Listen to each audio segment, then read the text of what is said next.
महाभारत में वैसे तो सैकड़ों शाप और वरदान मिल जाएंगे, लेकिन 5 श्राप ऐसे हैं जिनका प्रभाव आज कलयुग में भी महाभारत को महाकाव्य रूप में लिखा गया भारत का ऐतिहासिक और दार्शनिक ग्रंथ माना जाता है। महाभारत का युद्ध हुए यूँ तो बरसों बीत चुके हैं, लेकिन आज भी लोगों के मन में इसके प्रति जिज्ञासा है। इसके बारे में कई तथ्य ऐसे हैं जिन्हें बहुत कम लोग जानते हैं। महाभारत में वैसे तो सैकड़ों शाप और वरदान मिल जाएंगे, लेकिन 5 श्राप ऐसे हैं जिनका प्रभाव आज कलयुग में भी देखने को मिलता है। शाप शब्द संस्कृत भाषा के श्राप का अपभ्रंश है। कई जगह शाप को शार्प यानी तीखे रूप में भी प्रयोग किया गया है। पहला श्राप जब श्री कृष्ण ने अश्वत्थामा को दिया। महाभारत के इतिहास के अनुसार अश्वत्थामा ने धोखे से पांडव पुत्रों को मार दिया था। इसके बाद श्री कृष्ण ने अश्वत्थामा का पीछा किया। महर्षि वेद व्यास के आश्रम तक जा पहुँचे। युद्ध के चलते अश्वत्थामा और कुंती पुत्र अर्जुन दोनों में अपने कमान से ब्रह्मास्त्र छोड़ दिया। ये देख महर्षि वेद व्यास ने दोनों को अपने ब्रह्मास्त्र वापस लेने को कहा।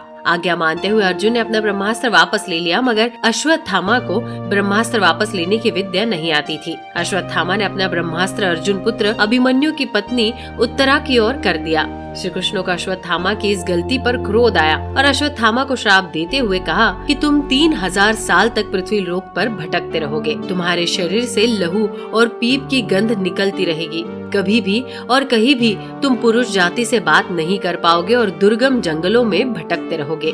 दूसरा श्राप युधिष्ठिर का नारी जाति को श्राप। युद्ध समाप्ति के दौरान जब युधिष्ठिर को कर्ण की मृत्यु के बाद माता कुंती द्वारा पता चला कि कर्ण उनका भाई था, ये सुनकर पांडवों को बहुत दुख पहुंचा और पूरे विधि विधान के तहत कर्ण का अंतिम संस्कार किया। उन्होंने अपने भाई कर्ण की मृत्यु का दुख जताते हुए पूरी नारी जाति को श्राप दिया कि कोई भी स्त्री किसी भी तरह की गोपनीय रहस्य आने वाले भविष्य में कभी नहीं छुपा पाएगी। तीसरा श्राप जब उर्वशी ने दिया अर्जुन को। कुंती पुत्र अर्जुन जब दिव्यास्त्र की शिक्षा पाने के लिए स्वर्ग लोक गए तो उर्वशी नाम की स्त्री उन पर आकर्षित हो गई, लेकिन अर्जुन ने उर्वशी जैसी अप्सरा को अपनी माँ समान बताया। अर्जुन की बात सुन उर्वशी के मन में बड़ा क्षोभ हुआ और गुस्से में आकर अर्जुन को नपुंसक होने का श्राप दे दिया। श्राप देते हुए उसने कहा कि तुमने नपुंसकों जैसी बात की है, अतः तुम्हें मैं श्राप देती हूँ कि तुम पुंसत्वहीन रहोगे। फिर उर्वशी वहाँ से चली गई।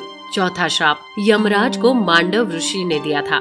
महाभारत के इतिहास अनुसार जब राजा ने ऋषि मांडव्य को सूली पर चढ़ाने को कहा, लेकिन लंबे समय तक सूली पर लटकने के बावजूद उनकी मृत्यु नहीं हुई। जब राजा को अपनी भूल का एहसास हुआ तो राजा ने महर्षि मांडव्य से अपनी भूल की क्षमा मांगी। जब ऋषि मांडव्य ने यमराज से पूछा कि आखिर बेवजह उन्हें झूठे आरोप में सजा क्यों मिली, यमराज ने ऋषि मांडव्य को ज्ञात दिलाया कि आपने 12 वर्ष की आयु में एक छोटे कीड़े की पूंछ में सीख चुभाई थी, इसके लिए आपको ये कष्ट झेलना पड़ा। जब ऋषि ने यमराज को उत्तर देते हुए बताया कि 12 वर्ष की आयु में ये ज्ञात नहीं होता क्या धर्म होता है क्या अधर्म, और मुझे छोटे से अपराध के लिए इतनी बड़ी सजा क्यों, तब ऋषि ने यमराज को श्राप देते हुए कहा कि तुम एक शुद्ध योनि में एक दासी की कोख से जन्म लोगे। इस श्राप के कारण यमराज को विदुर के रूप में जन्म लेना पड़ा। पांचवा श्रृंगी ऋषि का परीक्षित को श्राप। जब अंत में पांडव स्वर्गलोक की ओर बढ़ रहे थे तो उससे पहले पांडवों ने सारा राज्य अभिमन्यु के बेटे परीक्षित को सौंप दिया था। उनके राज में सभी प्रजा बहुत सुखी थी, मगर एक दिन राजा परीक्षित वन में आखेट खेलने गए